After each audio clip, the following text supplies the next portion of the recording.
The Other Worlds book depend on the Bean Counter Volume 1 review. Shichiro Kondo is good, rather do good, and his job and it counts.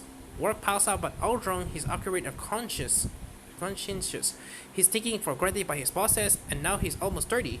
He's beginning to wonder wearily if his life will ever change. When on his way home, hears cries for help. He comes upon a young woman being sucked into a gaping hole. Without a drone from his own safety, he catches hold of her. But instead of pulling her out, he's sucked down into the maelstrom of darkness with her. Emerging dazed and confused to see a crowd of strangely attired people welcoming the young woman as Your Holiness, Kondo realizes he's not being brought alongside a chosen one into a parallel world, which he soon learns is called the Romani Kingdom. He's not meant to be there, he was just in the wrong place at the wrong time. Ever practical, Kondo determines to make the best of the dire situation and asks if she should be put to work. Helmut Samaria, the man in charge of the Royal Accounting Department, welcomes him soon to legend Kondo's hard at work. Summoned at court, he meets again with the Holy Maiden, who introduces herself as Shiraishi Yoa. She's now under the protection of firstborn Prince Yoros, and tells Kondo that he's been summoned to dispel the miasma, a blight that threatens the kingdom once every century or so, emanating from the demon forest and spreading plague. Kondo is worried about her. Even though she is passionately invested in her role in saving the people, he begs her to be careful, but she misinterprets his concern and flushes out. And then the bad news arrives. A miasma outbreak has officially been confirmed, and the kingdom's finances are not in a good way to cope with fallout. Now the Kondo is imposed. He's begun to discover all manner of errors in the financial records over the last 20 years. He throws himself into the work to try to find out what's gone wrong and how to ameliorate the situation. So far, it's so predictable in isekai terms, but it's when Kondo collapses in the streets due to an overdose of the nutritionatic tonic. He's been swinging as its first an energy drink to keep himself going.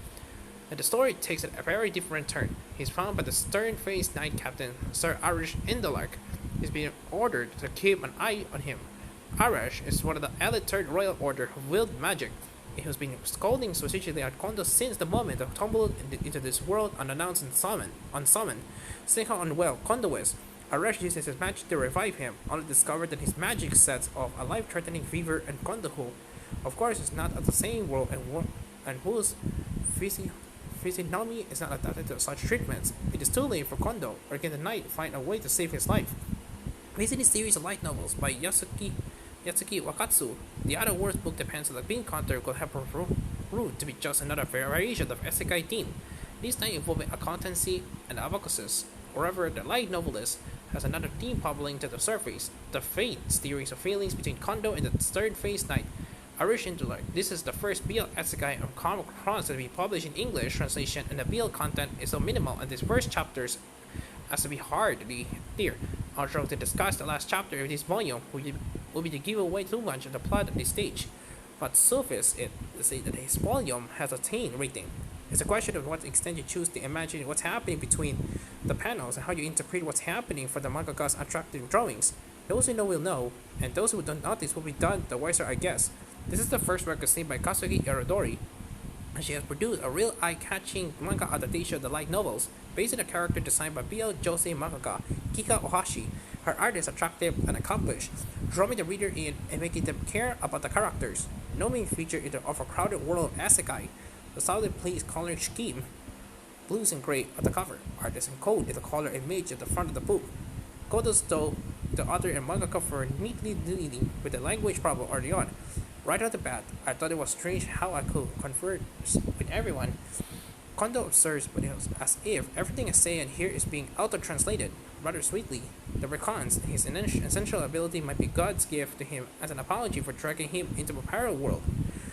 Yamaka's translation for Yen Press makes for an enjoyable read, and the lettering, where DK is neatly and clear done. Unusually, Yen Press are releasing the second volume of 3 so far, at the end of August, so we don't have to long to wait to find out what's happening next. The Other Worlds book depends on the Bean Counter is a refreshing breath of fresh air in the ubiquitous isekai genre, brought to vivid life by Kazuki Irodori's attractive and accomplished artwork. Recommended 9 out of 10.